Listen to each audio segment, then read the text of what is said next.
আলাইকুম। আমার নাম হলো শেখ মনিরুল ইসলাম। আমার বাড়ি শ্রীমতপুর 12 নম্বর ইউনিয়ন কালিয়ারভাঙ্গা। ঘটনাটা হয়েছে আপনার লেগে আমরা শ্রীমতপুর গ্রামের ওই পশ্চিমের রাস্তা ওই পূবের রাস্তার মধ্যে ঘটনাটা করছে। এইখানে 3 রাস্তার একটা মোড় আছে, এখানে আমরা কাশেম প্রসাদ দোকান আছে, দোকানের একটু পাশে ঘটনাটা করছে। রাত্রে 1টার সময় আমি এই সময় গোলাবাজার থেকে আইসি, আবার পথে আমার গ্রামে ঢুকছি। ঢুকার পরে আপনার হঠাৎ করে টিনের বেড়ার আসকর থেকে তারা বার হয়েছে 4-5 জন লোক। খেখে বাড়াইছে আপনি চিনছেন নি? একজনের চিনছি আমি, আর বাকি ল্যান্ডে চিনতে পারছি না। আমার কাছে টাকা আছিল, এখান থেকে আমি আপনার এখানে লিটন একলা আছিল সরকার, তার কাছে নিলাম 50,000, আর একজনের কাছে নিয়েছিলাম 2 লাখ খোলা বাজারে। ওই টাকাটা আমার সাথে আছিল।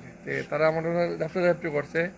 এদিকে আমার ব্যাগ আছে 4 ব্যাগ, এই ব্যাগ নিতে পারে পকেটও যেটা রুইটা রুইয়া গেছে 50,000 টাকার, বাকি 2 লাখ টাকা তারা নিছে। আর এর ভিতরে তারা আমার গাড়ির ভিতরে তো ডাইন সাইডের গ্লাসটা ভাঙছে, উন্ডিটা আর সামনের গ্লাস।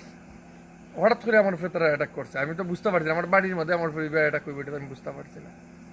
একজনের চিনছি, বাকি জনের চিনতে পারে, তারা গামছা মুখো আছে।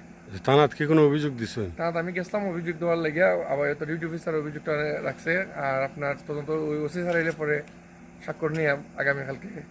যে এমনি কি কোনো আগে কোনো ঝামেলা টামেলা আছে? আগে তার লগে কোনো ঝামেলা আমার ব্যক্তিগত আসিল না, তবে তাই সে আমার হুমকি দামকি দিছে এটা সবার আগে। তারপরে আরো বহুত মামলা সামলা। তার নামটা কি একটু খাওয়া জীবনে? এগুলা নাম হলো ফয়সল, আর বাকি লাইনটা আমি চিনতে পারছি না। আপনি কোন দেশ থেকে এসেছেন? আমি থাকছি না, মানে সে বাহিরে আসিল। তার এর আগে 2-3টা মামলা আছে তার উপরে। ফয়সলের বাবার নাম কি? তার বাবার নাম হলো আলাউদ্দিন মিয়া। তার উপরে আর কি কি মামলা আছে? তারপরে আপনার নির্যাতন মামলা আছে 2-3টা। নারী নির্যাতন। একটা রানিং মামলা, তার উপরে নির্যাতন মামলা আছে। তার বাড়ি কি শ্রীমতপুর? আপনার ওই গাড়িতে কি তা দিয়ে আঘাত করছে?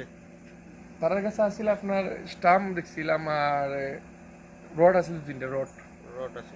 তারা কি আমার গাড়ির আঘাত দেখলে বুঝলি এদের কি কোনো সদ্য কোনো বেশ আছে না? মুখোশ পরা আছিল আপনার 3-4 জনের মুখোশ পরা আছিল। আর আমি তো এরা হঠাৎ করে তো আমার ফ্রামটা করছে, অ্যাটাকটা করছে।